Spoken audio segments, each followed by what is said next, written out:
আমি এখন মোহাম্মদপুর উপজেলার একটি আম বাগানে দাঁড়িয়ে আছি। চারপাশে তাকালেই দেখা যাচ্ছে আম গাছের ডালে ডালে মুকুল।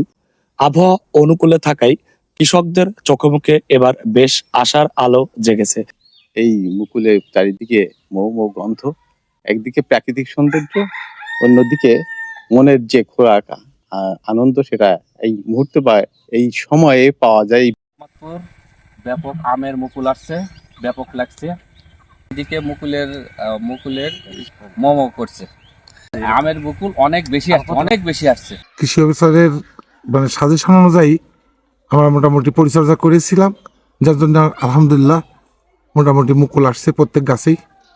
এবং কৃষি অফিসারের অনুমতিক্রমে যেভাবে ওনারা ট্রিটমেন্ট দেওয়ার কথা বলছে, গাছের যেভাবে পরিচর্যা করার কথা বলছেন সেইভাবেই আমরা ইনশাল্লাহ করতেছি। মুকুল এসেছে, এখন বাদবাকি আল্লাহর ইচ্ছা, সব আল্লাহর ইচ্ছা। কৃষি সংশ্লিষ্টদের মতে এ সময় সঠিক পরিচর্যা ও সতর্কতা বজায় রাখতে পারলেই মুকুল থেকে ভালো ফলন পাওয়া সম্ভব। নমস্কার, আমি প্রণব কুমার রায়, উপসহকারী কৃষি অফিসার, বাবুখালী ইউনিয়নের দায়িত্বে আছি।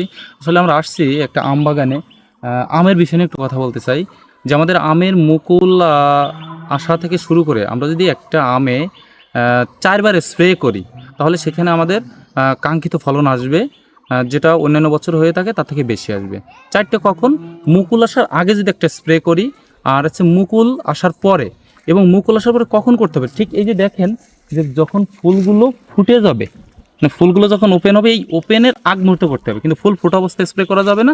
আর একটা হচ্ছে যে তৃতীয় স্প্রে করতে হবে যখন আমরা সলেমন স্প্রে করি, খুবই ভালো একটা রেজাল্ট আসবে।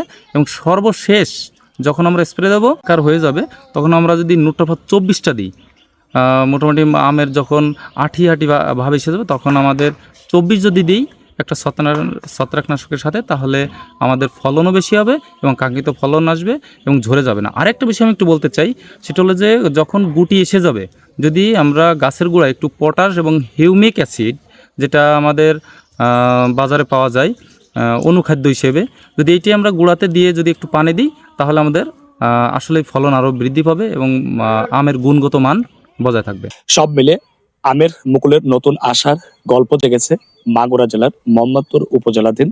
এখন শুধু অপেক্ষা প্রকৃতি কতটা সহায় হয় কৃষকের পরিশ্রমে। বাঁধন মিয়া, মোহাম্মদপুর, মাগুরা, এশিয়ান টেলিভিশন।